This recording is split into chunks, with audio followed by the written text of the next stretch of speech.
What's up, everybody? In my hand here, I have a Halmahera gecko, or Ternatotella, and if you couldn't guess, today's episode is going to be strictly about these guys and how phenomenal they are. So hang tight and let's go ahead and venture into the world of the Ternatotella.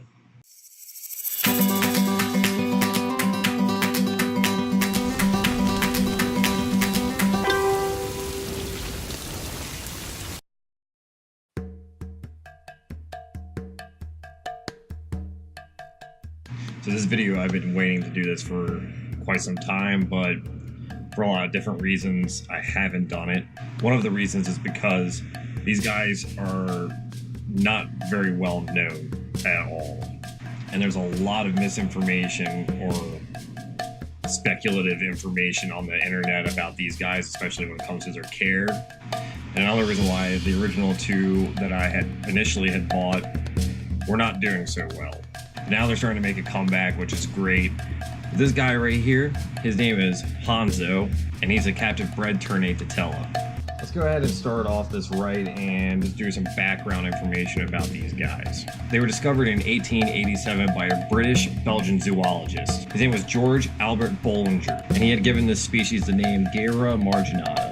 And one of the most controversial things having to do with this species is the actual identification of them. And in the pet trade, a lot of times these guys are imported as Gera vorax, and will also be sold to you at many pet expos as Gera vorax. A lot of times the breeders that own them actually know better, but because of the fact of this whole misidentification type thing, they also know that Gera vorax is a species that gets larger. So they often dub them as Gera vorax to try to promote sales. And like 99.9% of the time, they're always wild-caught animals. And the thing that I've learned about wild-caught animals, they don't take to captivity very well. However, in this instance, with a captive bred animal, just like Hanzo here, they actually do very, very well in captivity, and they're actually very hardy. And the one thing they absolutely love to do is eat.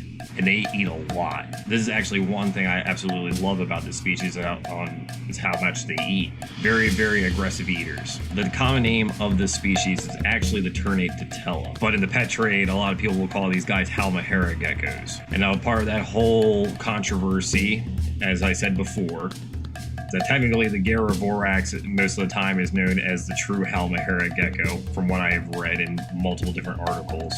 And the difference between the species is one is size. Gera marginata actually does get pretty big, but they do not get as big as their counterpart, the Gera vorax, which is also known as the voracious Totella. And the reason why I prefer Ternatotella over Halmahera gecko is just because, one, the name sounds cooler. I feel like it just gives them a cool, unique identity in the gecko world. And these guys are indigenous to places like Indonesia, New Guinea, which a part of New Guinea is actually Halmahera, where these guys do come from, and the Moluccas Islands. There are also two type localities with these guys, kind of similar to that of a lychee. And since these guys are so controversial, and the wild-caught species do not give these guys a good name, these guys are known to be very flighty animals, which is true. But the captive bred ones actually do a lot better with handling than the wild-caught ones. And just like I had said before in my Tokay video, these species like this do need some work to get adjusted to handling.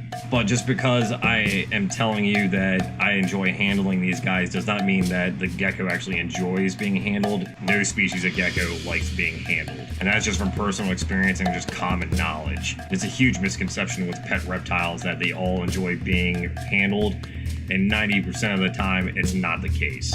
They do have great personalities though.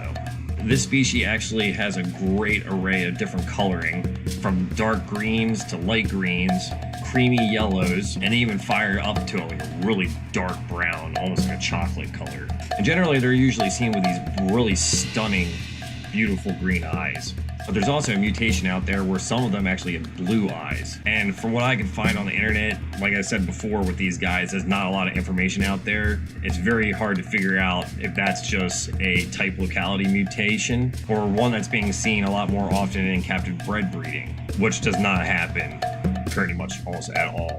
Some people also like to call these guys the poor man's lychee, and that's probably because they do have some similarities in appearance to a lychee. However, they definitely do not get as big as a lychee. To be honest with you, the only thing I could see that makes them similar to a lychee is probably the way that their skin looks.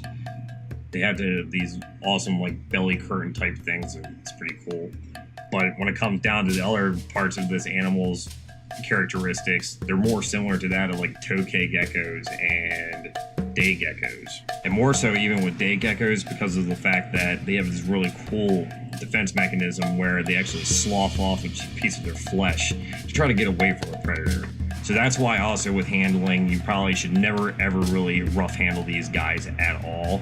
That's where with these guys, it's kind of like the whole, is it handleable or is it a display animal type of discussion? Obviously you can see here, this guy is being handled right now and he's actually pretty calm about it. However, the other ones that I have are not so much. So I try to work with them a little bit, but I try to keep it down to a minimum just mainly because of the defense mechanism. Their skin can easily tear.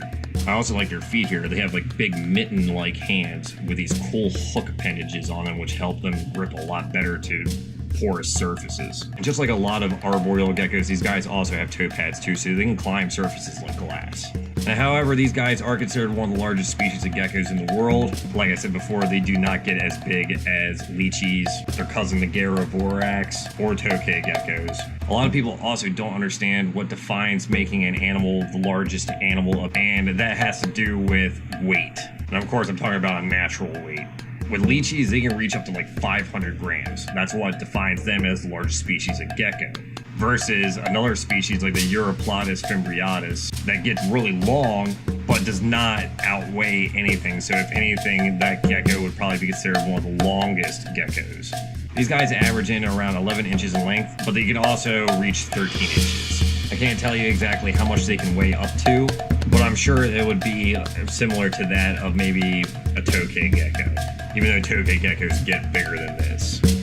If you couldn't tell, these guys like to lick a lot. Like, a lot. And it kind of makes them cute. They're kind of like little slinky Muppet creatures. On a skill rate level, I would definitely consider these guys an advanced species to keep. They're definitely not a beginner, which I really hate using that term, but to me, beginner geckos are just geckos that are super easy to keep, very low maintenance, and also are not going to jump like all over the place and stuff like that, because for some reason that really freaks people out, which I obviously don't get. But I also like the more challenging species, and I like the rarer species of geckos to keep. But if you're ever up for the challenge, just know species like the Ternatotella are out there and the tokay gecko. But make sure that when you're actually going out of your way to purchase one of these animals, buy a captive bred one, even though not a lot of people work with it. Which is the reason why I have 4 of these guys. That's because I would like to actually try to work with them and breed them. But in the end, I feel like they're just phenomenal. They're just mind-blowing. And I cannot wait to produce some of my own. This actually will wrap the video up for today. However, maybe I'll do a second part to this video, or I'm actually debating whether or not to just, when I do a showcasing on a gecko species, it's just doing some background information on them, and then doing a separate video about care. Let me know what you guys think down in the comments if that's a cool idea or not. But since I'm about to head out of here, go ahead and do me a favor, hit the subscribe button, the bell notification, so that way whenever I upload videos, you guys will be the first ones to see them. And I hope you guys have a great day, and I'll check you later. Bye!